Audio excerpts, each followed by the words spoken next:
পুঠিয়া হাওয়াখানা। পুঠিয়া রাজবাড়ির সদস্যরা রাজবাড়ি থেকে রথ বা হাতিযোগে এই হাওয়াখানায় আসতেন। পুঠিয়া উপজেলা সদরের রাজপ্রাসাদ থেকে ৩ কিলোমিটার এবং পুঠিয়া বাজার থেকে ৩ কিলোমিটার পশ্চিমে তারাপুর গ্রামে এই হাওয়াখানাটি অবস্থিত।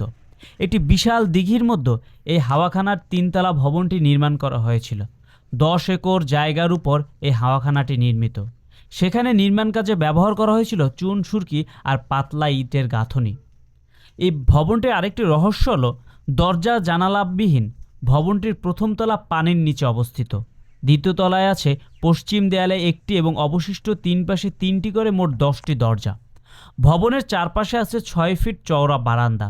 তৃতীয় তলায় ওঠার জন্য আছে ৩ ফুট চওড়া একটি সিঁড়ি। চুন সুরকি আর পাতলা ইটের গাঁথনি দিয়ে তৈরি লাল রঙের দ্বিতল ইমারতের নিচতলা আর্চযুক্ত।